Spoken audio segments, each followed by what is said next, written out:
kabar? Malam ini saya mau nge-live bareng Pak Jarod Wijanarko. Pak Jarod ini adalah seorang konsultan ya, jadi seorang konsultan keluarga ya. Teman-teman, kita mau bahas saham pastinya, tetap bahas saham, bahas investasi, dan ada yang menarik malam hari ini kita juga membahas tentang bagaimana sih caranya kita mengajak keluarga kita, orang-orang terdekat kita untuk juga mau berani dalam berinvestasi atau berbisnis seperti itu. Nah, terutama anak-anak, pasangan kita, ya orang-orang terdekat kita, karena seringkali kita nggak mudah nih untuk meyakinkan orang-orang terdekat kita gitu. Oke ya, jadi malam hari ini saya akan ditemani oleh Pak Jarod Wijanarko, dan setiap hari tentunya akan ada giveaway, dan juga ada ini ya teman-teman ya, selain ada giveaway akan ada hadiah langsung. Oke, akan ada hadiah langsung ya. Saya akan invite Pak Jarod.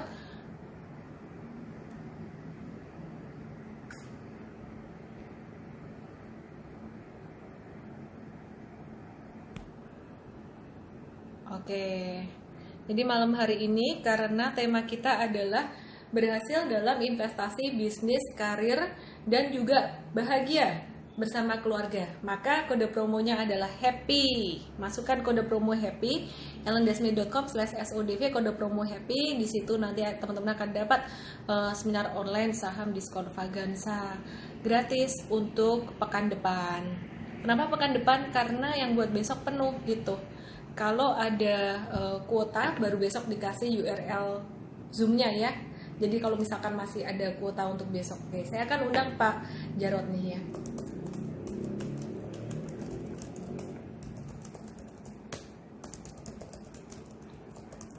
Teman-teman dari mana aja nih semuanya? Dari mana aja semuanya? Happy, tulisnya bukan di sini. Boleh di DM saya juga sih, DM saya. Ya, kasih kode promo HAPPY, nama, email, HP. Anda akan dapat seminar gratis online saham diskon Vagansa tanggal 20 Juni nanti, karena yang besok penuh. Jadi kalau besok masih ada kuota, akan diinfo juga URL-nya. Oke, dari Medan, Bandung. Oke. Oke, saya invite Pak Jarod ya. Di manakah Pak Jarod Wijanarko? Kok nggak ada? Dari Pulau Aceh, di mana itu ya? Di Aceh ya, jauh ya.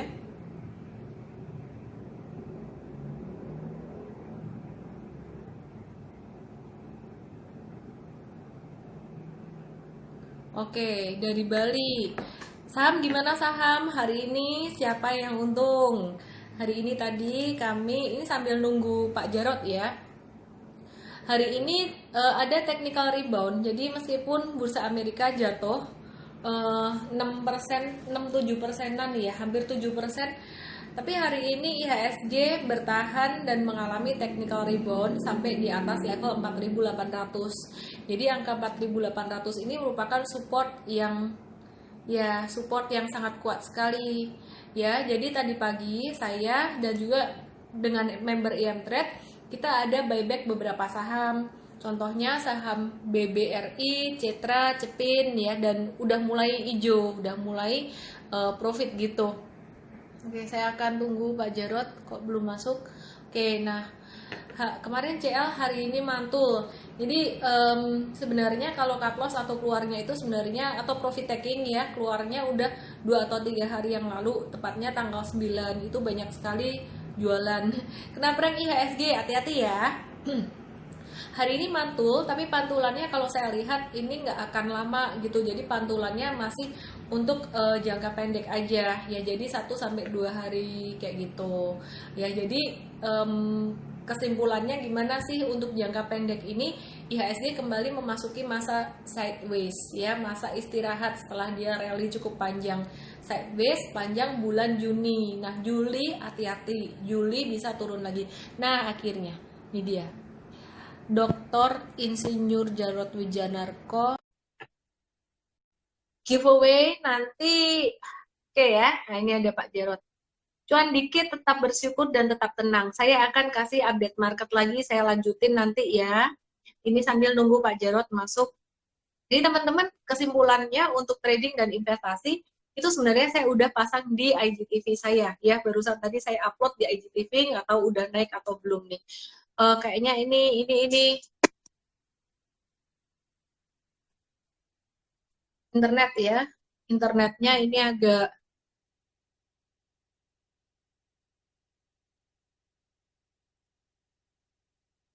oke. BBNI ya, BBNI technical rebound ya. Jadi 1-2 hari lah bisa naik. Jangan sampai jangan sampai kelamaan aja ngeholdnya gitu.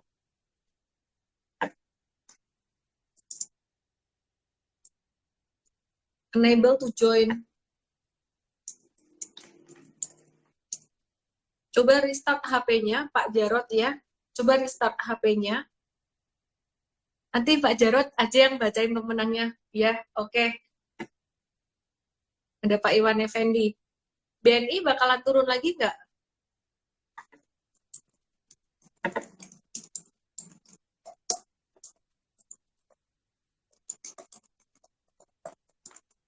Oke, saya sambil invite Pak Jarod ya, sambil WhatsApp beliau. Ini kayaknya koneksi agak susah di tempat beliau nih sepertinya.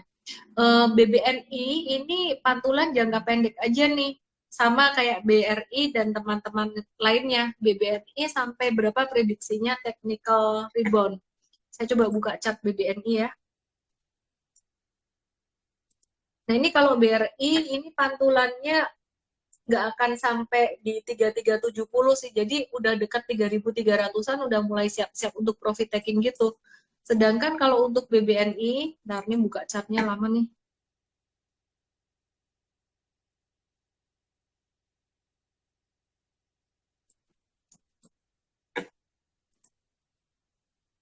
Saya ambil di 5.400. Apa aja itu ya? Saham apa itu? Saham bakalan turun ketika come date atau ex date. Biasanya deket come date itu udah turun sih. Gitu. Oke, saya coba invite lagi Pak Jarod ya.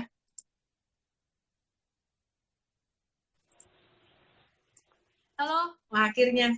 Saya udah deg-degan lagi nih Pak. Halo Pak Jarod, apa kabar? Ya. Iya, oke. Hai. Kalau mungkin kameranya agak diturunin dikit Pak supaya bisa kelihatan full body kayak gini. Nah, Oke. oke. Oke, ya. Oke, teman-teman, untuk bahas-bahas sahamnya nanti saya akan bahas lagi ya teman-teman ya. Jadi sambil ngalir aja hari ini ya. Jadi untuk rangkuman IHSG gimana itu aku juga udah bahas di IGTV. Oke, malam hari ini saya bersama dengan seorang pakar keluarga, pakar apa ya, relationship ya Pak ya.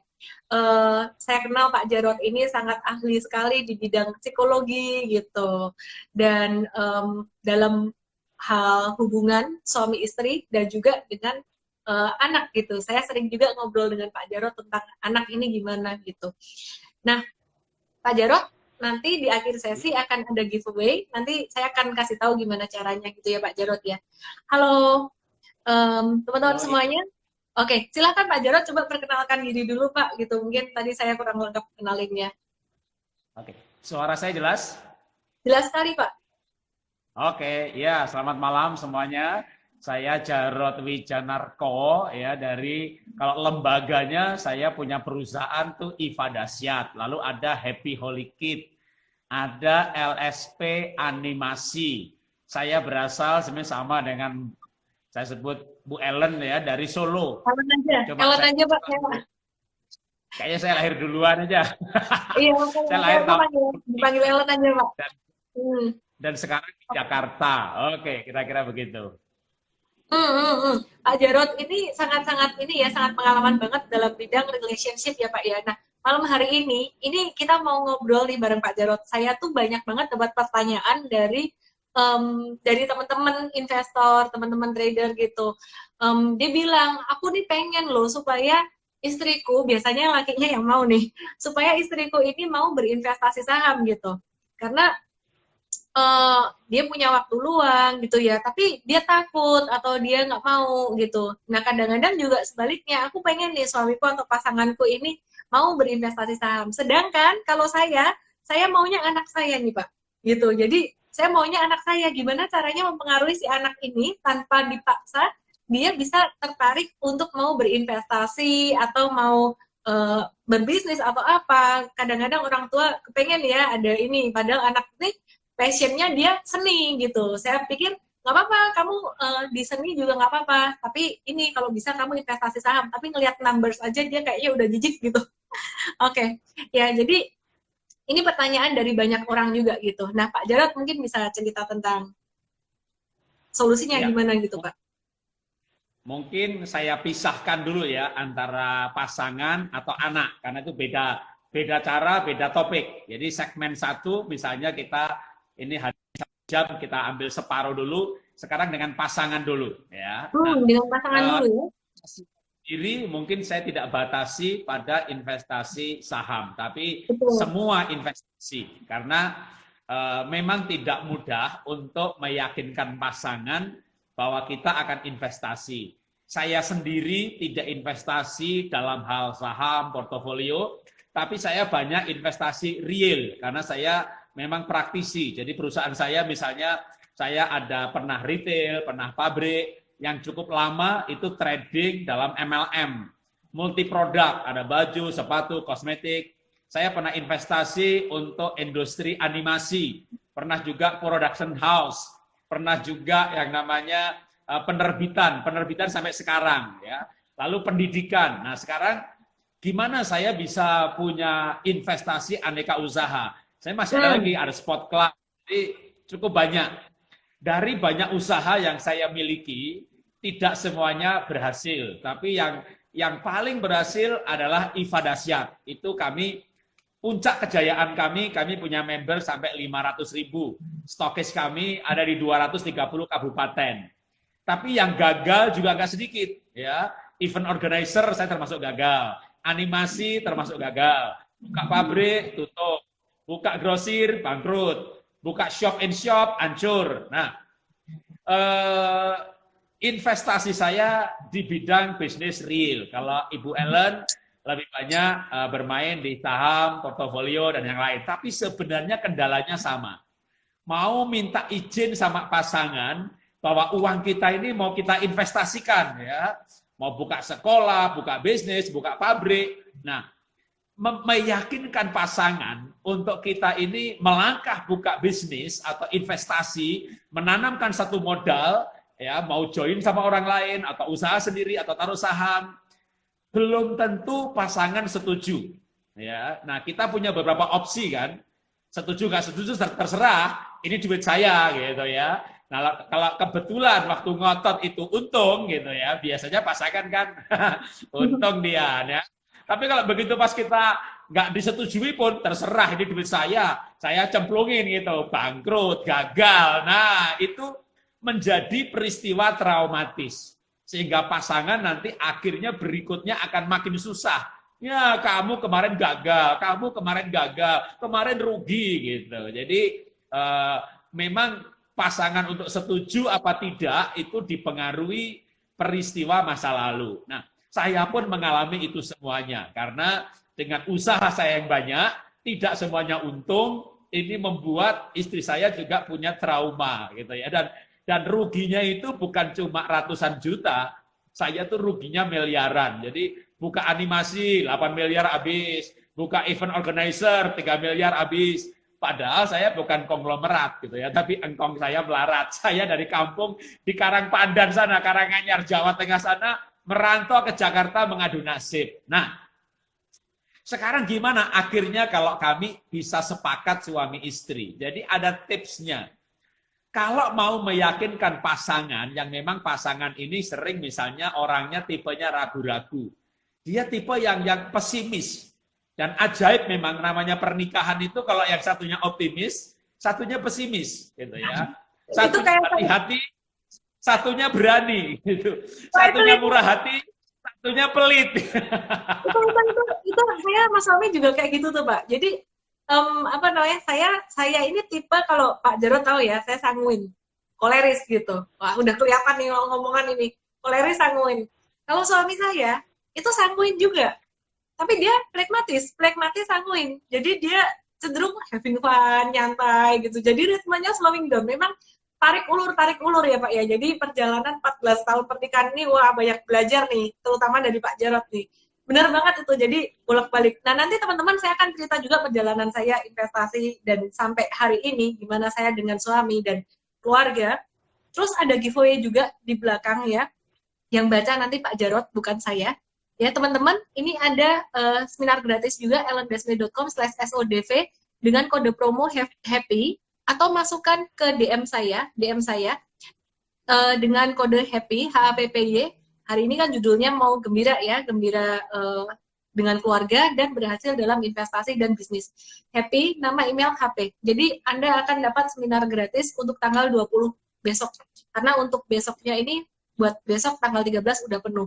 Oke, saya akan perhatikan komennya ketika Pak Jarod bicara. Ya, sorry Pak, tadi saya salah sedikit nih Pak ya. Oke, nah silakan Pak. Jadi suami istri berbeda gitu. Oke, nah jadi kita perlu meyakinkan. Gimana kalau misalnya pasangannya pesimis, ya kita harus berikan bukti ya. Misalnya ya kita harus punya cerita atau sejarah bahwa kita berhasil. Yang kedua, kalau pasangan itu tipenya pesimis atau hati-hati, maka berikan dia jaminan. Contohnya nih, saya kerja nabung.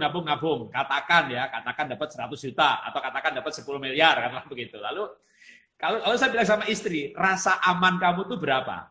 Sebulan ini kan kita ada biaya operasional sekian. Rasa aman kamu tuh berapa? Dalam arti begini, ya kalau saya pegang uang untuk 6 bulan operasi, saya aman. Atau kalau saya, kan misalnya suami istri, kalau suaminya bisnis, lalu istrinya tuh pegawai negeri. Atau ada usaha yang lain. Atau istrinya, ibu yang investasi saham, tapi suaminya punya penghasilan yang mapan. Mungkin lebih mudah. Tapi kalau istrinya, misalnya saya bisnis, tapi istri ini tidak bisnis. Jadi dia akan mikir, bisnis kamu sendiri aja sekarang hebat. Belum tentu tahun depan hebat. Jadi mungkin dia minta rasa aman yang lebih lama. Saya mau saldo 2 tahun biaya bulanan. Atau 3 tahun gitu. Ya sudah, saya sediakan dana itu untuk nih 2 tahun ya gitu. Nah, lalu saya bilang, selebihnya saya investasiin dong gitu. Dia masih nggak aman lagi. Ya, jangan semuanya. Jadi kita diskusi, misalnya gini, usaha yang saya mau masuki atau bisnis atau misalnya investasi atau saham ini kan nilai gamblingnya, nilai resikonya berapa? Biasanya makin tinggi resikonya ya profitnya makin gede. Nah biasanya tuh istri saya begini, kalau saya akhir tahun ada keuntungan perusahaan, lalu dari keuntungan perusahaan itu ya sudah sekian persen kamu pegang, itu deposito nama kamu disimpan gitu. Sekian persen kita beli kapling tanah ya, kapling atau emas, artinya investasi yang memang tidak akan rugi. Iya. Tapi tidak liquid kan? Kalau yang namanya tanah gitu tidak akan rugi, tapi tidak liquid. Kalau butuh uang itu susah gitu kan. Betul. Tapi ada yang diamankan. Jadi misalnya sebagian dari profit diinvestasikan yang tapi tidak liquid, misalnya tanah, aset, atau properti. Nah, baru sekian persen cemplungin tuh saham, portofolio. Nah, itu biasanya pasangan yang pesimis itu akan setuju kalau kita mengajukan proposal yang sudah dibagi-bagi dalam program. Yang untuk keluarga ada jaminannya, untuk aset ada bagiannya, tabungannya. Lalu baru yang untuk saham, portofolio, investasi, atau modal usaha, ada bagian yang lain ya, dari sekarang yang ada saat ini. Nah itu kalau saya dengan begitu, biasanya istri saya setuju gitu dengan usulan yang sudah ada porsi-porsinya. Oke, menarik banget ya. Saya akan turn on komennya ketika saya ngomong. Oke, nah tadi Pak Jarod bicara tentang gimana sih caranya supaya kalau kita berinvestasi, kadang ada ya pengen berinvestasi saham, tapi orang tua nggak boleh, atau pasangan nggak boleh, atau pacar nggak boleh, suami atau istri, kayak gitu. Nah, Caranya gimana supaya kita bisa menerima approval? Yang pertama, kalau saya perhatikan, Pak Jarot ini sebenarnya membuat sebuah perencanaan. Jadi ketika kita meyakinkan seseorang, yakinkanlah dengan menggunakan data. Ya, selamat Ya. malam semuanya ya. Jadi yakinkan dengan menggunakan data. Data ini apa? Data ini sebenarnya kalau saya perhatikan Pak Jarot tadi mengajarkan tentang diversifikasi, punya duit sekian. Buat aman, buat dana kebutuhan hidup, buat dana darurat itu berapa? Komunikasikan. Terus yang kemudian yang kedua, investasi. Investasi ada macam-macam nih ya. Investasinya ada banyak sekali. Jadi dibagi-bagi sesuai dengan resiko masing-masing. Seperti contohnya investasi properti. Sama nih, saya juga seringkali ngobrol dengan suami. Udah mau beli properti nggak jadi, mau beli nggak jadi. Kenapa? Karena buat saya tuh properti ini nggak liquid. Saya lebih ke saham terus gitu. Terus suami sih, kalau suami saya cenderung dia nyantai sih Pak, bebas gitu. Jadi suka-suka saya juga gitu. Karena pragmatis mungkin ya. Pragmatis, jadi nyantai gitu. Enaknya beli properti ini atau beli saham ya? Ini ada yang nawarin nih gitu. Tapi saham lagi murah-murahnya, aku bilang gitu. Dia cuma ngomongnya, ya terserah kamu suka yang mana loh. Ya itu enak, cenderung enak. Tapi kalau kedua-duanya tipe yang punya pertimbangan masing-masing, nah itu yang agak sulit gitu. Jadi dia punya uang sendiri, saya punya uang sendiri, jadi kita bebas mau ngapain juga. Kadang-kadang kalau yang pakai uang berdua baru gitu. Nah, kadang-kadang ini beli properti, oke, separuh-separuh kayak gitu ya. Itu sih yang terjadi. Saya sendiri pernah ngalamin ini Pak Jarot. Dulu waktu saya pertama kali ya di awal pernikahan, saya kan nggak bisa diem ya orangnya ya. Terus kemudian tahun 2006 itu saya ngomong sama suami, aku tuh bosen loh. Kamu taruh aku di sangkar emas gitu. Jadi aku nih udah terbiasa beraktivitas, aku melihat mamaku ini bekerja, kamu jadiin aku ibu rumah tangga, disayang-sayang, dimanja-manja gitu. Saya sampai ngomong berkali-kali saya mau ikut ke kantor, saya mau ikut ke pabrik kayak gitu. Terus dia nggak kasih. Sampai akhirnya mungkin dia kesel juga ya dengerin saya ini ngoceh terus gitu. Saya pengen kerja nggak dikasih. Terus kemudian akhirnya 2007 diarahkanlah ke investasi reksadana. Baru kemudian setelah itu diarahkan ke investasi saham. Jadi saya bersyukur sih kalau di saham sendiri investasi ini saya tidak pernah mengalami hambatan komunikasi dengan suami. Tapi saya pernah mengalami satu kali ya. Jadi ini udah investasi saham, udah. Kemudian saya mencoba membuat satu bisnis real, malah bukan di saham, ini bisnis real, tapi franchise. Suami saya nggak suka. Dia bilang gini, kamu jangan franchise, gitu. Kenapa? Pokoknya jangan. Nah itu yang, maka dari itu ini pelajarannya adalah, kalau mau meyakinkan pasangan pakai data. Nah waktu itu saya ngeyel. Kenapa saya ngeyel? Karena kata-katanya adalah, pokoknya jangan. Pokoknya jangan, alasanmu apa gitu. Akhirnya saya ngeyel tuh Pak. Dan ternyata setelah ngeyel beneran kejadian. Sekitar 2,5 tahun saya tutup, itu kerugian saya belum segede Pak Jarot. Mungkin kalau sama waktu ya bisa 1M lah. Itu kerugian material ya sekitar 600 jutaan, 600 ya hampir 1M lah gitu. Dan akhirnya saya mikir, ya juga ya, jangan franchise ya. Akhirnya dia cuma ngomong gini Pak, iya, kalau belum kejadian nggak percaya.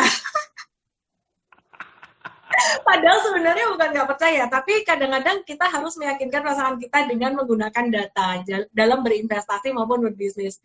Oke, saat ini ada pertanyaan nih Pak ya. Berjalan santai saat ini bisa meyakinkan orang tua untuk memindahkan tabungan ke pasar saham. Sekarang tinggal saya berusaha untuk membuktikan bahwa investasi di saham aman dan bisa bertumbuh. Semoga berjalan dengan baik ya. Franchise kenapa jangan ya? Ya itu kan suami saya. Orang kan beda-beda gitu loh. Bukan berarti franchise jelek, enggak. Tapi suami saya dia punya satu belief bahwa ya kalau kamu bisa bikin sendiri kenapa kamu franchise? Gitulah. Jadi belief orang kan beda-beda gitu loh. Dan puji Tuhan saya bersyukur pas di investasi saham ini memang didorong oleh suami. Jadi nggak ada masalah yang berarti. Oke Pak, lanjut Pak. Sekarang Pak. Iya. Gantian nih, kalau tadi kan dalam hal meminta approval ke pasangan atau ke orang tua, ke siapapun, intinya harus menggunakan data. Kalau kita mau investasi, mau bisnis. Nah, sedangkan sebaliknya nih Pak, kalau kita mau misalkan pasangan kita atau anak kita atau pacar kita supaya mereka lebih produktif, misalkan nih ya, daripada nih di rumah rebahan terus, ayo kamu investasi ya, kayak gitu kadang-kadang orang mikir, apaan sih, bosenin banget sih lo, kayak gitu. Nah itu gimana caranya supaya bisa meyakinkan orang gitu Pak? Orang terdekat tuh Ya, kadang malah lebih susah diyakinkan loh daripada orang lain. Kenapa itu ya Pak? Ya? karena memang masyarakat kita ini belum teredukasi. Jadi misalnya nganggep bahwa investasi di saham itu judi, misalnya gitu. Nah ini kan perlu diedukasi, dijelaskan bahwa itu bukan judi. Memang semua usaha ada unsur gambling, dalam arti usaha apa saja. Kayak pabrik pun kan juga 100% untung gitu kan. Dalam arti buka pabrik itu juga belum tentu untung, pasti ada kemungkinan gagalnya. Nah, tapi Betul. bukan berarti orang pergi ke Las Vegas lalu main judi, enggak gitu loh. Jadi, nah Betul. ini yang perlu kan beberapa orang tuh yang belum diedukasi. Nah, maka pertama dengan data, yang kedua dengan pengertian, atau mungkin malah pengertian dulu sebenarnya. Ya, dengan pengertian sehingga akhirnya dia tahu bahwa eh, jual beli saham itu adalah legal. Ada pasar saham yang memang oleh pemerintah diawasi, ada pas. Nah, ini nggak semua orang tahu ya. Jadi edukasi. Yang kedua dengan data. Yang ketiga misalnya dengan rasa aman tadi, dengan diversifikasi uang yang ada dibagi, maka itu memberikan pasangan rasa aman. Nah, yang keempat memang juga sebenarnya begini. Seandainya dikasih izin, saya waktu itu dikasih izin sama istri untuk investasi sebuah bisnis. Dan akhirnya memang juga rugi itu ya. Itu pun setelah diizinkan rugi. Nah, ya dalam kondisi seperti itu memang suami istri juga harus punya kesadaran bahwa hidup ini memang ada resiko. Dan kita tidak boleh takut trauma. Kan misalnya 1 kali rugi, 2 kali rugi, 3 kali rugi, 4 kali rugi, 5 kali untung. Yang sekali untung kadang bisa menutup kerugian yang 4 kali. Jadi kita pun harus memberikan realitas. Jadi kalau hanya menjanjikan, pokoknya nggak mungkin rugi gitu, kenyataannya rugi, akhirnya kita nggak dipercaya. Kalau kita bicara bahwa ada kemungkinan rugi, pernah rugi, kita jujur rugi, tapi begitu untung, akhirnya kan pasangan tahu juga gitu.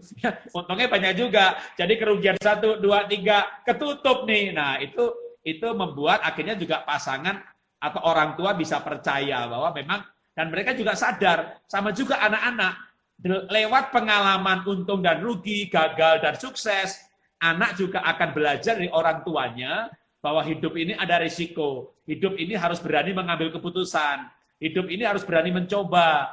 Orang yang sukses itu pasti pernah gagal. Nah ini juga kalau kita langsung pindah ke soal anak ya, jadi ini sendiri adalah realita hidup yang kita bisa ajarkan kepada anak-anak. Jadi inilah kenyataan hidup, kenyataan berbisnis. Tinggal sepandai-pandainya kita meminimalisir kerugian, memaksimalkan keuntungan. Jadi akhirnya akan kembali kepada ya kita expert di situ, ya kita akan sukses di situ. Tadi sempat ada pertanyaan kenapa franchise jangan. Ya sebenarnya kalau franchise itu marginnya, risikonya sebenarnya rendah, tapi marginnya kecil. Kalau saya franchise, tapi saya masternya. Jadi saya adalah owner dari Happy Holy Kid yang saya franchise-kan. Kalau saya sebagai pemilik master franchise-nya, saya nikmat karena ada 66 cabang, maka mereka semuanya bayar franchise fee ke saya. Tapi sebenarnya franchisor juga nggak rugi sih, mereka hanya mengurangi margin, tapi juga mengurangi resiko. Jadi sebenarnya bisnis franchise itu lebih aman, cuma keuntungannya juga lebih kecil. Kan kita nggak bisa dong dua-duanya, ya kan? Mau untung banyak, resiko kecil, ya nggak ada. Jadi kalau orang bisnis restoran, franchise, kalau yang kita ambil nih udah terkenal, maka ya kemungkinan rugi bangkrut itu kecil sekali. Tapi kita harus berbagi keuntungan dengan pemilik merek. Jadi sebenarnya kalau orang-orang yang yakin punya kemampuan, masakannya enak, katakanlah begitu, ngapain franchise restoran, kan kira-kira begitu kan. Jadi sebenarnya franchise adalah sistem yang relatif aman, tapi harus kita berbagi keuntungan dengan pemilik merek. Itu aja sebenarnya kalau dari sisi bisnis franchise yang pernah yang ditanyakan. Sama juga dengan saham sebenarnya ya. Kalau saham kita apa namanya, kita nggak pandai bermain saham tapi punya duit kan bisa titip sama fund manager yang bisa Nah, itu dipercaya yang gitu kan. tadi saya mau ngomong juga tuh. Itu tadi analoginya mirip. Saya matiin sebentar komennya ya. Saya udah bacain beberapa pertanyaan. Nanti saya akan bahas pertanyaannya. Jadi gini, tadi Ya. saya keinget nih, Pak Jarod kan tadi bicara tentang franchise kayak gitu ya. Gini teman-teman, ini analoginya mirip banget dengan Anda berinvestasi di reksadana dengan di saham. Kalau teman-teman berinvestasi di reksadana, ini teman-teman akan keluar biaya yang namanya management fee dan lain-lain lebih besar. Dan kemudian return-nya, imbal hasilnya, meskipun itu reksadana ekuitas, imbal hasilnya akan lebih kecil dibandingkan Anda berinvestasi saham secara langsung. Kenapa? Karena di dalam satu portofolio reksadana itu ada isinya macam-macam. Meskipun dia reksadana ekuitas, itu pilihan sahamnya juga terbagi banyak, ada saham blue chip semacam-macam, terus kemudian ada juga porsi kecil itu obligasi ya, dan banyak isi di dalam satu reksadana itu.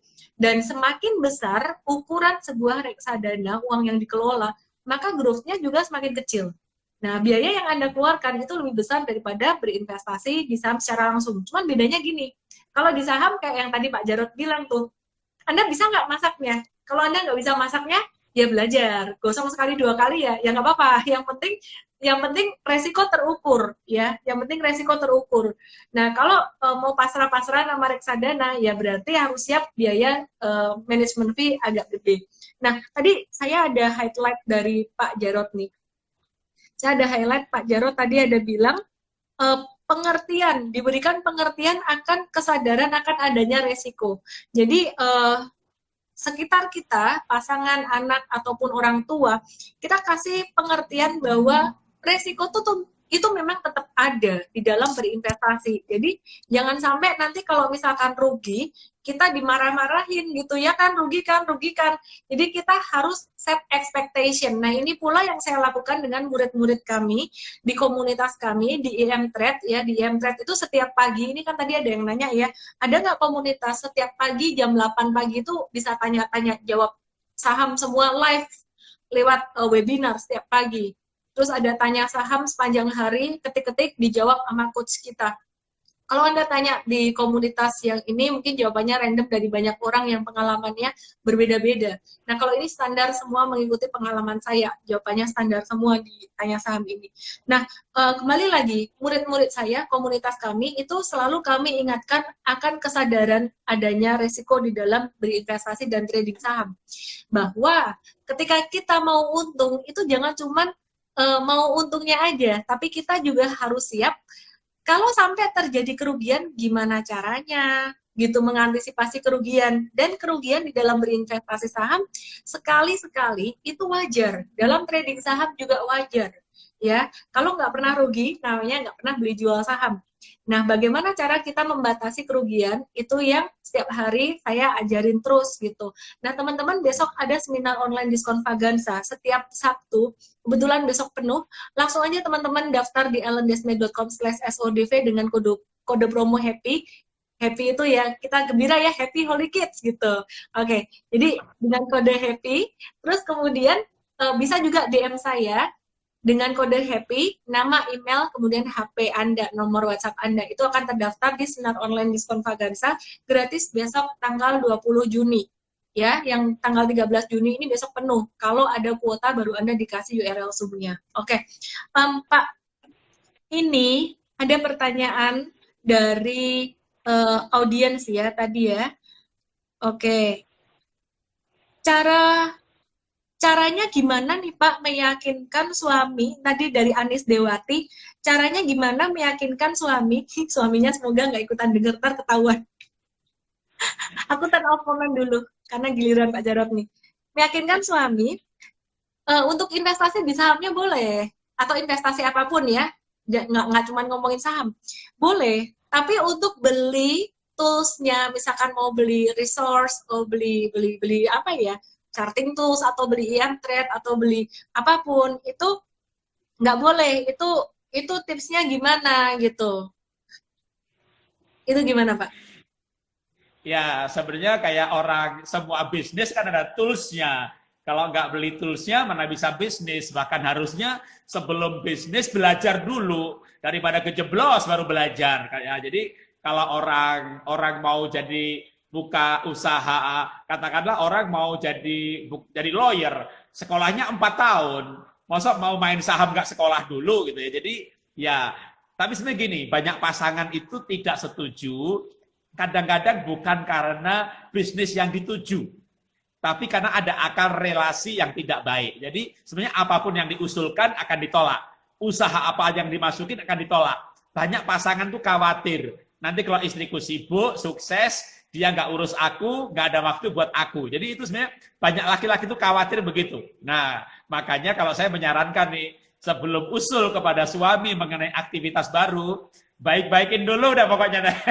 Dibaik-baikin, disayang-sayang, bahkan maaf nih belak-belakan nih. Bercinta, udah. Kasih cinta, udah. Ya, laki-laki bercinta 2-3 kali, itu otaknya udah kinclong-kinclong, udah. Gitu Apa ya? yang diminta, kasih. Nah, jadi Wah, mesra-mesra aja. ini komennya Dirayu. masih lucu-lucu nih. Saya coba nyalain komennya nih. Ini komennya masih lucu-lucu nih. Ya, ya, ya, ya. Oke, luar biasa banget nih. Oke, Pak. Ini to the point banget. Saya juga sempat dengar sih, Pak. Saya sempat dengar ini dari Pak Tung di Semaringin. Saya sempat tanya, ini Pak gimana ya cara ini suami saya biar ikut gitu. Dan nggak tahu nih suami saya nonton nggak gitu. Pak Tungnya bilang, maaf ya teman-teman, saya tinggal ngulangin kata-kata Pak Tung, no. Ngulangin kata Pak Jarod nih. ML aja yang banyak, loh. Kok kayak gitu? Itu benar gitu. Ya itu saya cerita itu aja. Ya, jadi seringkali itu benar banget yang dibilang Pak Jarod ya. Kadang-kadang kita dengan pasangan seringkali bukan masalah dia boleh atau nggak bolehnya. Sebelum kita bicara tentang data, kan teman-teman kapan hari saya ke live dengan Pak Hindranata, ngikutin nggak? Kalau ngikutin ini nyambung sebenarnya. Kita perlu building rapport dulu. Building rapport itu adalah membangun kedekatan. Sejak saya tahu ilmu ini, terus saya baca-baca bukunya Pak Jarod juga kasih broadcast, saya hubung-hubungkan dengan NLP, banyak hal. Ternyata nomor 1 yang paling penting adalah membangun hubungan, membangun komunikasi. Ya, jadi kayak saya sama anak saya gede, itu dulunya waktu dia kecil, saya sangat keras banget. Terus sekarang udah saya longgarin, tapi udah terlanjur agak-agak defense dikit dia gitu. Ya Pak Jarod tahu ceritanya tahu banget. Nah kemudian untuk anak saya yang kedua, saya nggak terlalu keras, udah sibuk kerja karena kalau dulu belum sibuk ini, jadi masih bisa agak-agak overprotective gitu sama dia.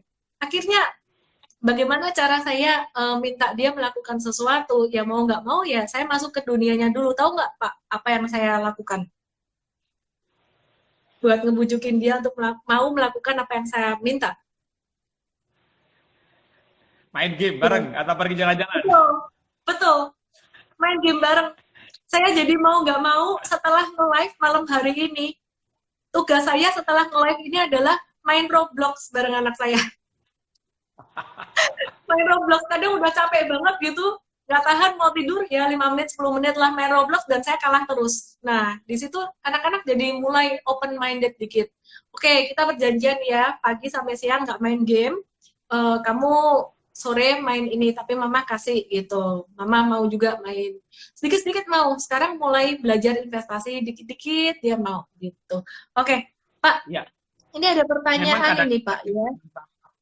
Sorry sebentar, kadang-kadang yang bermasalah itu relasinya.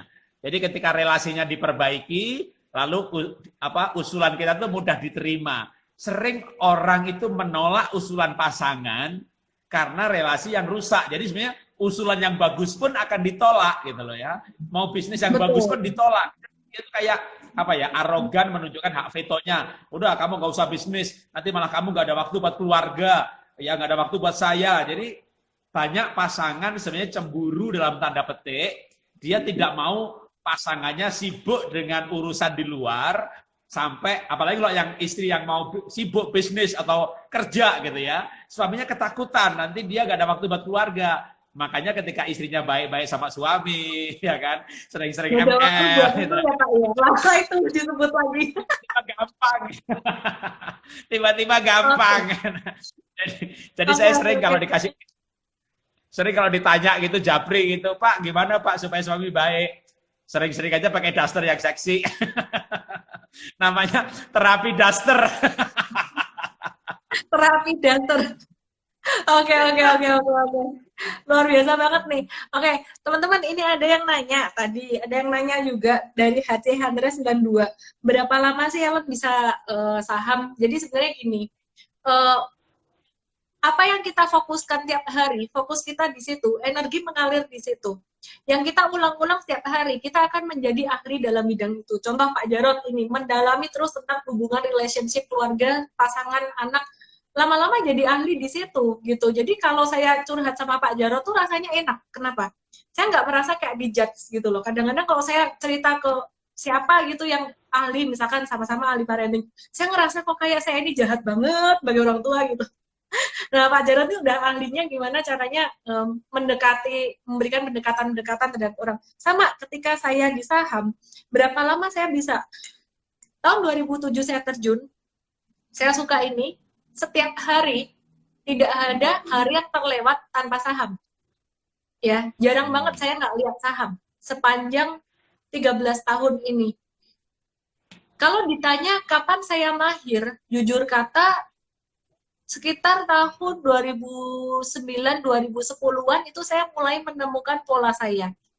2012 itu semakin mantap, tapi nggak bisa disamakan dengan Anda. Kenapa? Karena dulu saya nggak ada yang benar-benar kasih petanya, peta perangnya tuh nggak ada.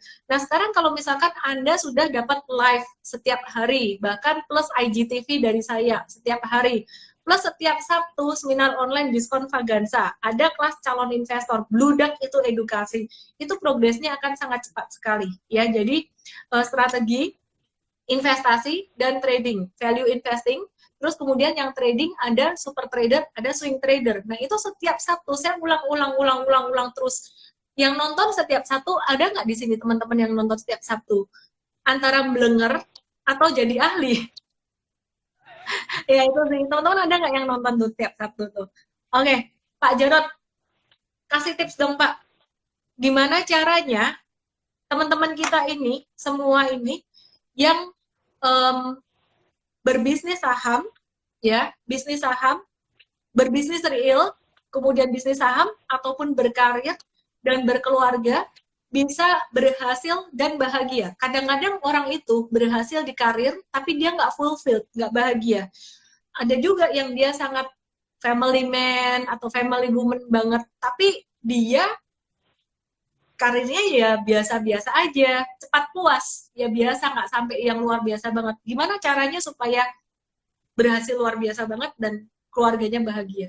Benar-benar fulfill, bukan kelihatan bahagia. Bukan saja kelihatan bahagia. Oke. Iya, hidup ini ada prioritas. Jadi dan juga sebenarnya keluarga itu nggak menuntut banyak sekali kok, ya. Kayak misalnya istri atau suami itu tidak akan meminta 24 jam dari waktu kita. Jadi sebenarnya intinya kalau singkatnya, asal kita sungguh-sungguh cinta dia kok, ya. Kita sungguh-sungguh cinta aja bener dah ya. Saya kerja, saya nulis buku, saya ada bisnis, saya traveling. Tapi saya jujur saya cinta banget sama istri saya. Nah, kalau kita cinta banget itu ketahuan kok. Begitu ada waktu sedikit kita manfaatkan, ya. Begitu atau misalnya kita sibuk kerja, tapi begitu ada tanggal merah kita blok buat keluarga. Jadi misalnya kita ada budaya keluarga, tanggal merah akhir tahun kita liburan. Nah, jujur nih pertama kali saya mulai budaya liburan bagi seorang saya yang orang dulu, saya itu dari kampung di Solo itu kalau tahu dari Karanganyar naik Karangpandan ke Muning turun lagi Ngadoyoso, Ngiloilo itu desa kecil miskin. Nah, begitu merantau ke Jakarta lalu diberkati punya duit, itu aja mau liburan itu nggak ikhlas. Mikirnya kok larang gitu. Kok larang. Jadi kita itu kayak nggak ikhlas duit untuk liburan. Belum lagi mikir waktunya. Teman-teman bahasa Jawa. Oke, gue yang nggak ngerti bahasa Jawa nih mau liburan kok mahal, duit sayang duitnya. Lalu begitu di pantai misalnya ya, pergi ke pantai gitu, wah anak istri seneng kan, wah berenang segala macam. Kita tuh masih mikir kerjaan, coba di kantor kerjaan selesai nih, coba di kantor dapat untung nih. Kita biasa workaholic, kita biasa kerja. Sampai ketika berlibur pun kita nggak bisa menikmati liburan dengan bahagia. Tapi kita harus belajar, ya, karena keluarga kita membutuhkan. Sampai akhirnya betul-betul memang kita bisa menikmati liburan. Nah, itu salah satu contoh saja di mana kita harus memberikan prioritas kepada keluarga, terutama pada hari libur mereka. Libur Lebaran, libur akhir tahun, Natal, untuk yang betul-betul quality, ya. Quality itu benar karena liburan beberapa hari. Nah, baru nanti itu kan untuk paling setahun 2-3 kali atau setahun sekali. Nah, yang bulanannya itu ya sesibuk-sibuknya kita berikan waktu untuk makan malam bersama. Dan waktu makan malam itu zona bebas gadget, ya, semuanya gadget ditaruh supaya quality time-nya dapat. Nah, kalau waktu-waktu yang kayak makan pagi, makan malam, kita bisa zona bebas gadget, mereka sudah dapat relasi di situ, nanti di waktu yang lain kita habis-habisan cari duit, mereka akan ikhlaskan. Duitnya buat mereka kita ajak liburan juga. Jadi akhirnya keluarga akan sadar, merasakan. Cinta itu bisa dirasakan kok. Jadi menurut saya, bekerjalah, cari duitlah, sibuklah, tapi tetap cinta kepada keluarga itu kita tidak pura-pura, kita sungguh-sungguh, percaya dah. Pasangan dan anak-anak itu akan bisa merasakan cinta kita. Dan anak-anak juga harus tahu bahwa orang tua memang harus bekerja. Jadi itu pasti saatnya mereka akan mengerti dan merasakan. Pak, tahu nggak Pak? Kesannya apa? Saya mendengarkan Pak Jarod ini. Yang saya pikirkan, saya rasakan kira-kira apa Pak? Orang kok ngomongnya cepat amat. Enggak. Teman-teman, coba dengerin Pak Jarod apa? Saya merasa apa? Lega. Saya merasa lega, merasa terhibur. Jadi gini, teman-teman tadi ada yang nanya, gimana cara saya bagi waktu. Jadi teman-teman yang mau bahas saham, sabar ya, nanti saya akan bahas IHSG itu gimana, petanya bulan ini, bulan depan, this week gimana, saya pasti bahas ya. Nah, saya mau cerita dikit nih, gimana cara saya bagi waktu.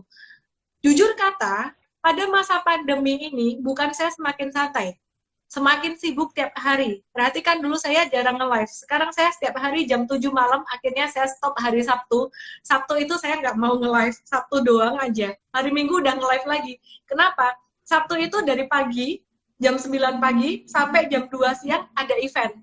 Terus, nanti kalau ada yang minta lagi sampai sore ya, itu saya udah stop, pokoknya sore saya nggak mau ini. Nah, pagi hari, weekdays, saya biasa juga weekdays pagi itu udah mulai jam kerja, tim juga banyak hal, lihat market apa segala macam ya. Terus kapan waktu keluarga saya? Waktu keluarga itu tidak harus melulu jam-jam tertentu, oh sore itu waktu keluarga, fix mati, enggak gitu. Waktu keluarga, ketika saya sore hari banyak nge-live seperti ini setiap hari, saya make time, sekitar setelah jam makan siang sesi 2, itu saya make time lihat anak-anak, kemudian kadang kita baking bareng. Ya, jadi baking bareng dan main bareng kayak gitu. Kalau nggak sempat gimana? Kadang-kadang anak juga les online seperti itu. Yang saya lakukan adalah setelah nge-live malam ini, pokoknya main HP sama anak. Loh kok malah main HP? Main Roblox sama anak. Kenapa? Karena disitulah anak saya merasa bahwa, wah, saya ini diterima sama mama, gitu. Kenapa? Tadinya mama marah-marah nih, Roblox nggak boleh. Roblox dulu, Pak, saya keras sekali. Roblox tidak boleh. Ya, akhirnya saya mencoba belajar masuk ke dunia mereka. Oh, oke, kita main Roblox setengah jam. Setelah setengah jam, Roblox dimatikan. Oke, sekarang tidur, no gadget, semuanya lampu dimatikan. Disitulah saya mulai komunikasi. Dia mulai cerita yang gede. Ma, itu ada yang naksir aku, 13 tahun, Pak. Naksir. Terus kemudian yang kecil, saya mulai kasih tahu, oh ayo mulai beli saham, nanti kamu bisa dapat duit. Nitip Ma, 100.000 gitu. Terus saya kasih. Beberapa hari kemudian saya kasih returnnya 20.000. Enak banget ya. Dan seterusnya saya permudah. Ternyata dengan meskipun waktunya nggak banyak untuk bermain, untuk ini, di sela-sela aja gitu. Tapi dia bisa merasakan cinta seperti yang Pak Jarot katakan tadi gitu. Dan dengan suami juga sama gitu, meskipun cuma di sela-sela kayak makan siang bareng, di siang hari, sore hari, sela-sela kayak gitu. Itu mereka bisa merasakan dan mereka mengerti gitu. Itu saya senang banget sih Pak. Jadi kita tidak harus meluangkan banyak waktu, namun waktu yang ada benar-benar berkualitas untuk mereka dan itu lebih diterima. Jadi sekarang anak-anak juga bisa nerima banget. Anak saya sampai ngeledekin saya kayak gini. Dia kalau ngeledekin saya gini, "Ma, tahu nggak, Ma? Siapa tuh artis kesukaan dia, Billie Eilish atau siapa?" Mama bilang, "Siapa sih itu?" "Aduh, Mama mah kuno banget, taunya cuman Warren Buffett." Ketawa semua. Mama mah tuh taunya cuman Warren Buffett gitu. Pokoknya bukunya Warren Buffett, semua Warren Buffett. Ketawa semua satu keluarga, 3 orang ngebully saya, suami dan 2 anak. Jadi kita semua keluarga sanguin. Saya sanguin koleris, anak saya sanguin, yang kecil sanguin melankolis, aneh memang tapi campur-campur gitu. Yang nomor 1 itu sanguin plekmatis kayak bapaknya gitu. Ya kira-kira kayak gitulah. Jadi seringkali saya motivasiin kayak gitu ya. Ya Ci, nitip 1M kayak anak saya ya gitu. Enak banget. Oke, Pak Jarot, ini tadi Pak Jarot ada cerita tentang gimana caranya ngajarin bisnis buat anak sejak kecil. Ajarin jiwa bisnisnya bukan ilmu bisnis. Itu gimana sih Pak? Ya, jadi gini, kalau kita misalnya belajar bisnis, kuliah bahkan mungkin ya, formal ya, lalu dapat MBA, kan otak kita jadi otak bisnis, teori bisnis. Tapi sebenarnya yang lebih penting itu ngajari anak praktek. Jadi ketika dari kecil diajak jualan ini, jualan itu, kalau mereka masih sekolah, bahkan mungkin anaknya didorong, jangan takut nanti sekolahnya terganggu, enggak akan. Yang penting anaknya seneng, tumbuh rasa seneng jualan, karena ada orang yang malu jualan.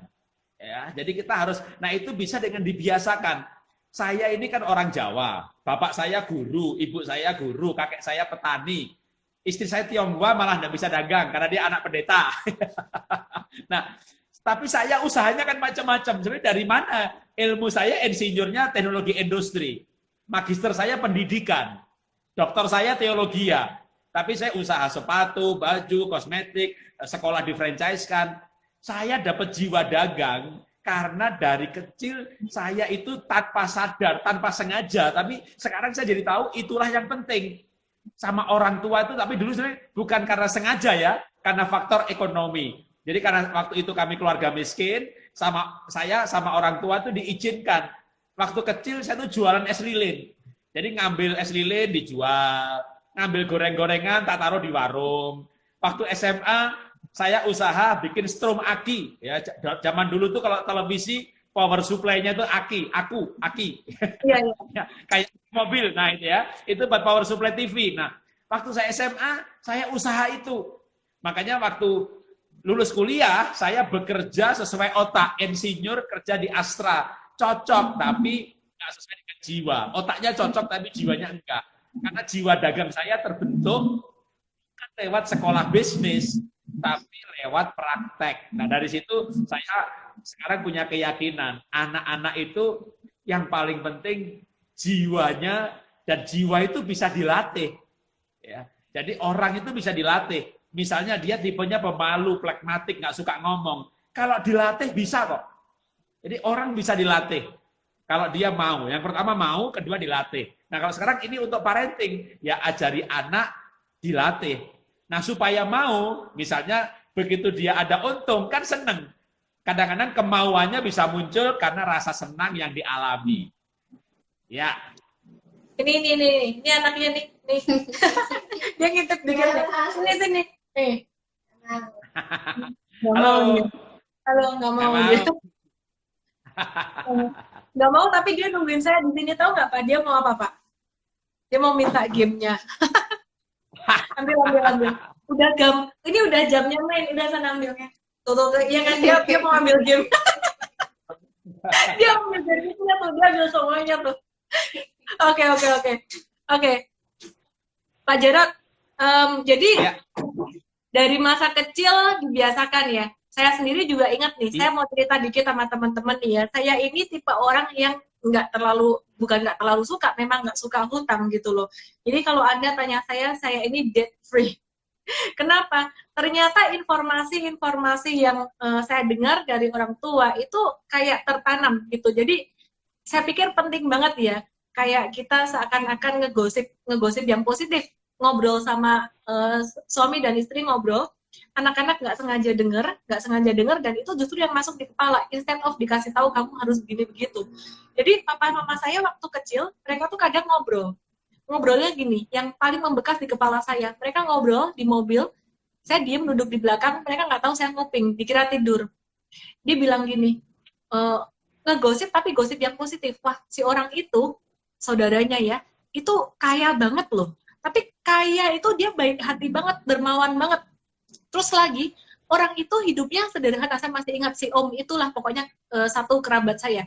Hidupnya sederhana banget, mobilnya kayak gitu banget, gaya hidupnya kayak gitu banget. Padahal duitnya banyak, propertinya banyak, investasinya banyak, nggak ada. Dan ya ini nggak suka utang kayak gitu. Iya, makanya jangan utang gini.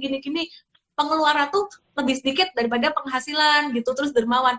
Itu kayak tahu-tahu oh kayak gitu ya. Keingat sampai sekarang, bahkan sampai perjalanan di mobil itu pun juga keingat. Jadi sampai sekarang misalkan nih ya, dulu saya mau beli satu properti, lumayan gede nih angkanya. Terus saya ditawarin, ini aja nih KPR aja gitu. Jadi pakai kredit aja. Aku mikir-mikir, aku bayarin bunga segini. Iya sih, duitnya bisa dipakai lagi, sisanya buat bisnis yang lain. Tapi kalau aku bayar segini, aku nggak pakai ini, nggak keluar biaya tambahan, toh uangnya juga uang nganggur. Kupikir gitu. Akhirnya saya nggak jadi ngutang juga, nggak jadi KPR juga kayak gitu. Ya, saya rasa itu penting sekali ya Pak ya. Yang pertama adalah hubungan dengan keluarga, dengan suami, dengan anak, komunikasi supaya mereka menerima apa yang kita iniin. Yang kedua adalah menyampaikan rencana-rencana kita. Kira-kira kayak gitu ya Pak ya. Oke, Yes. Pak Jarod, ini udah hampir sampai di penghujung sesi, tapi aku mau penuhin janji dulu nih sama teman-teman nih ya, sebelum giveaway. Nanti giveaway-nya Pak Jarod yang bacain ya. Oke, jadi aku mau tepati janji dulu sama teman-teman semuanya. Nanti bisa nonton ya IGTV-ku. Tadi aku udah bikin tentang summary saham wrap up. Tadi aku udah naikin ke Instagram. Cuman saya akan ulang dikit ya. Ya, jadi nanti bisa lihat di IGTV lagi nih. Teman-teman IHSG hati-hati ya. IHSG ini level 5150 sampai 5200, ini atap. Jadi ini udah 1 2 3 bulan. Ini satu lilin ini 1 bulan. Udah 3 bulan dia naik berturut-turut. Bulan Juni ini kalau saya lihat ini adalah terakhir kenaikan di sini. Ya, jadi untuk short term masih bisa nggak? Short term pantulan-pantulan jangka pendek bisa nggak? Oh, bisa banget. Ya, besok apakah masih bisa mantul? Bisa. Tapi kenaikan yang upside-nya ini udah tidak terlalu besar ya, teman-teman ya. Jadi, kalau untuk trading, be very careful. Seperti yang tadi Pak Jarod bilang tuh, harus siap dengan resiko dulu, kesadaran akan adanya resiko. Jangan cuman maunya cuan-cuan-cuan doang gitu. Nah, teman-teman, kita nanti mau siap-siap untuk bulan Juli dan Agustus. Saya lihat ada kemungkinan untuk koreksi yang kedua kalinya ya. Jadi kita harus siap-siap juga untuk uangnya. Untuk penyebabnya apa dan selengkapnya bagaimana itu besok saya akan jelaskan di seminar online saham diskon Vaganza yang udah 14 kali, 14 batch ya. Ini aku jelasin dikit juga untuk saham-saham besar. Ini saham BRI ini jangka pendek dia akan masih bisa ada pantulan sedikit sampai ke 33 ya, ke 33 ini masih bisa dikit ya. Tapi hati-hati, be very careful, saya udah mulai ngebatasin banget tradingnya ya untuk investasi. Ya ini teman-teman ya, dia kena resisten yang kuat di sini nih untuk monthly ya. Ini masih bisa turun untuk Juli Agustus nanti, Juli Agustus September Oktober itu agak riskan. Kalau misalkan sampai turun itu adalah kesempatan kedua. Untuk P1 juga sama aja. Jadi kebanyakan saham termasuk properti ini adalah pantulan jangka pendek aja. Jadi tadi saya ada buyback untuk yang buat trading tapi hanya untuk short term very short term aja. Buat yang mau investasi jangka panjang, Saat ini exposure maksimal 40% dari total modal untuk investasi jangka panjang. Jangan dihabisin duitnya karena masih akan ada gelombang kedua untuk diskon saham. Ya, jadi 40% maksimal artinya boleh 20%, boleh 30, boleh, tapi jangan diceburin semuanya gitu. Oke, kita mau giveaway nih teman-teman ya. Jadi sebelum giveaway aku mau rangkum dulu. Hari ini tema kita adalah bagaimana caranya kita berbahagia di keluarga, bisnis berhasil, karir berhasil, investasi berhasil. Caranya adalah, tadi gimana Pak? Bisa di wrap up dikit Pak? Ya, bangun relasi dengan pasangan, berikan waktu yang berkualitas, cintai mereka sungguh-sungguh, pasti mereka akan merasakan cinta dan memberikan kita kesempatan untuk bekerja, toh terbukti kita bekerja buat mereka. Itu aja. Oke, Pak. Ini kita mau kasih giveaway nih Pak ya. Waktu yang paling mendebarkan buat para netizen ini. Dan juga buat saya. Karena kalau ada yang nggak dapat, saya dioceh-oceh. Maka dari itu Pak, ini yang bacain pemenangnya Bapak aja. Ya, jadi Pak Jarod kasih satu pertanyaan yang terlalu mudah untuk dijawab oleh audiens. Dan ini udah dibahas di sepanjang live ini tadi. Ya, jawabannya yang singkat-singkat aja, yang terlalu mudah untuk dijawab. Dan nanti Pak Jarod tolong bacakan 10 orang yang ketangkep mata gitu ya oleh Pak Jarod. Anda lihat 10 orang yang jawabannya betul, Anda bacakan, Pak Jarod tolong bacakan user ID-nya. Saya akan catat. Oke, seru ini. Mau nanya apa Pak Jarod? Siap-siap ya. Ini langsung asal saya dari kota mana? Iya, ini udah menyiapkan jawaban Pak. Mereka udah menebak-nebak nih pertanyaan. Padahal ini mereka udah nulis. Pertanyaannya bukan jawabannya. Pertanyaannya saya berasal dari kota mana? Ini jawab. Itu ada. Tolong Pak, dipilih ada Pak pemenangnya. Cunisi, Anal Herlina, Imtadon, HC Handra 9. Abis Ana Herlina apa Pak? Hah? Abis Ana Herlina tadi apa? Ana Herlina, Imtada Hekdon. Terus? Ini saya baca yang aja nih. Sep Cahyadi 1. Jemiado Rahbuhadi. Oki Sandi. Selfie 198. Nah, satu-satu Pak, jangan cepet-cepet Pak. Jemiado apa? Jemiado Rahbuhadi. Okay. Rahbuhadi. 1, 2, 3, 4, 5. Oke, 5 lagi Pak. Sep Cahyadi 1. Sep Cahyadi. Udah, itu udah. Udah. Kalau gitu saya paling bawah aja. Stephen Wibisono, lengkap banget nih. Stephen Wibisono. Oke. Terus nomor 7. Oka Harming. Ok Harming. Terus Jeffrey Strip Wang. Jeffrey _ Wang. Oke. Lalu Andreas 29. Satu lagi Pak. Anton Ilim. Anton apa Pak? Anton Ilim. Oke. Pemenangnya tolong DM saya. Anda dapat EM-Trade. EM-Trade itu adalah edukasi online untuk investasi dan trading saham. Dapat morning briefing tiap hari, bisa tanya jawab saham bebas, dapat rekomendasi atau referensi saham gratis. Banyak dah pokoknya, banyak banget. Dan dapat seminar hari Sabtu, tiap Sabtu itu langsung dapat gratis semuanya ya. langsung aja DM saya, EMT15 nama email HP, EMT15 nama email HP, Cunisi Ana Herlina, Emtada Hekdon, Sep Cahyadi 1, Jemiardo Rahbu Hadi, Stephen Wibisono, Oka Harming, Jepri Wang, Andreas 29, Anthony Lin. Halo, Pak Jarot di mana? Pak Jarot janganlah. Ya. Halo.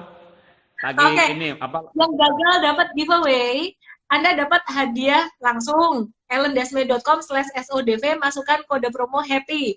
Ya, kalau misalkan besok ada kuota, kita bisa ketemu besok. Kalau besok penuh, berarti Anda masuk di tanggal 20. Ya, dikasih di tanggal 20. Langsung aja DM saya juga yang untuk dapat hadiah langsung. Kode promo happy, nama email HP Anda. Oke, Pak Jarot, pesan terakhir deh, Pak. Pesan terakhir. Ya, hidup ini kita uang memang penting, tapi ujung-ujungnya keluarga itu terutama. Sejauhnya pergi dagang, kita pulang ke rumah. Kita punya kekayaan melimpah, kalau keluarga nggak bahagia, rasanya kurang sempurna. Karena itu saya hanya mau pesan, tingkatkan cinta pada keluarga. Ya, halo. Ini yang kecil nih Pak, baru aja nagih apa Pak? Ini ambil gadgetnya juga nih. Ya, pesannya ya, sayang mama.